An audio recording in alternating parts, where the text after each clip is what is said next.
Que reste-t-il de On ne nous-mêmes? peut pas tourner rond dans ce monde si on vient d'un autre monde. On ne peut pas tourner rond non plus en se fermant à l'autre.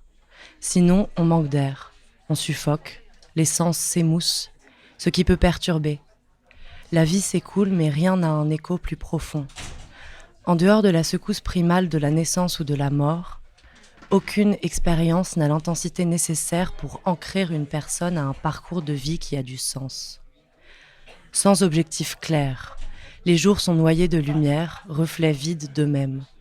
Ou alors un enchaînement sans fin de tâches à effectuer, des trucs qu'on fait machinalement, des trucs dont on jouit machinalement.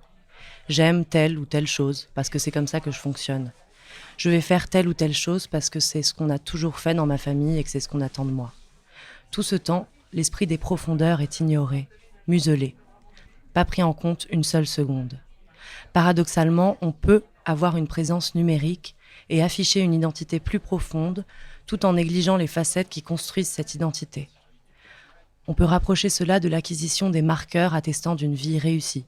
Une voiture de luxe, des symboles de statut social, un partenaire séduisant, plusieurs partenaires séduisants, des tas de gens qui savent comment on s'appelle, des fringues à la mode, une maison parfaitement entretenue, des enfants qui connaissent leur table de multiplication par cœur, une maman dont on prend soin chaque jour, des voisins qui nous considèrent comme un citoyen exemplaire, la messe qu'on ne rate pour rien au monde, tout ce qui peut nous combler. Rien ne nous oblige à nous investir dans l'art pour éprouver de l'empathie ou accéder aux profondeurs. Il est possible d'accéder aux profondeurs universelles par le truchement de l'art, ce qui a été mon cas, mais il est faux de dire que le dessin ou l'écriture favorisent systématiquement une connexion de qualité. Se consacrer à une discipline artistique comme le reste peut sembler déconnecté du réel, fastidieux, rébarbatif. Alors, comment faire évoluer le regard qu'on porte sur le monde ? Jung conduisait ses rituels nocturnes au moyen de mots et d'images. Georgie Yeats préférait la transe et le spiritisme. Mike Tyson fumait de la DMT, une substance psychotrope sécrétée par un crapaud qu'on croise exclusivement dans le désert de Sonora, et sa vie a été métamorphosée par ce qu'il décrit comme la mort de son ego. J'ai réalisé que je n'étais rien. Il conclut ainsi. Sur le moment, j'étais heureux. Il existe de multiples façons d'accéder à une zone qui entre en résonance avec soi. Il faut d'abord reconnaître que tout entre en résonance. Quand une chanteuse d'opéra atteint une note précise qui fait éclater un verre, elle amplifie la fréquence de résonance de ce verre. Chaque objet est sensible à une certaine fréquence, toi y compris. Il est faux de dire que l'apathie doit être surmontée pour activer sa créativité. Apathie et connexion appartiennent au même spectre. J'ai appris tout au long de ma vie à accorder une valeur démesurée au bien matériel, au statut social, à l'adhésion du public. J'ai dû me défaire de cela pour m'habituer à chérir ce qui est immatériel, ce qui n'apporte pas une satisfaction immédiate, les échanges anecdotiques, l'intimité sincère. Comment me recentrer ?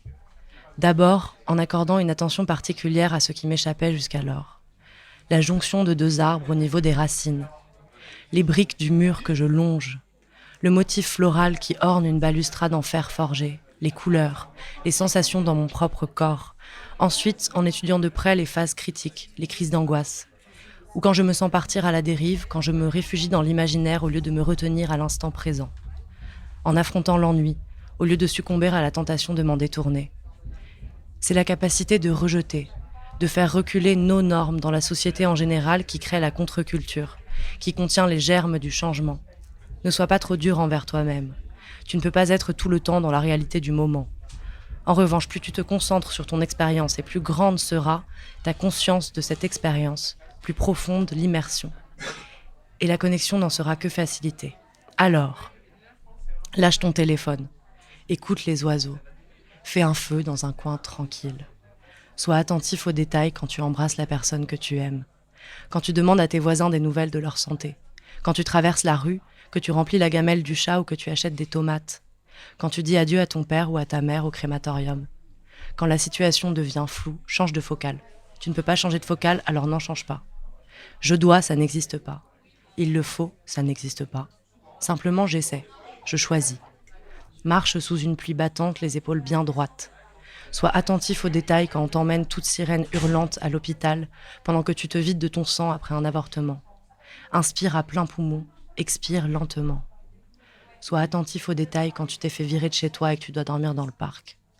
Quand tu veux conduire les enfants à l'école mais qu'ils ont planqué leurs chaussures alors que vous êtes déjà en retard et que l'un d'eux s'est peinturluré de feutre bleu. Quand ta tante tombe du malade mais que tu ne peux pas la voir pour cause de Covid-19. Sois attentif aux détails quand tu lances une cagnotte en ligne pour une torsoplastie. Quand tu te sens apathique, change de focale. Sois attentif aux détails quand tu démarres en marche arrière dans un accès de colère et que tu te prends un poteau. Quand tu obtiens l'augmentation tant attendue. Quand une odeur te rappelle un ami décédé et que tu suis son sillage un moment dans la rue. Fais une virée sur la côte et admire la mer.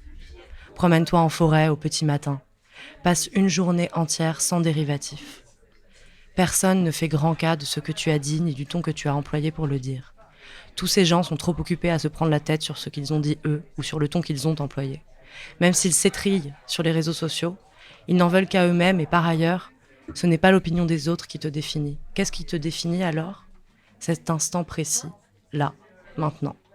Lâche prise. Toutvabiensepasser.com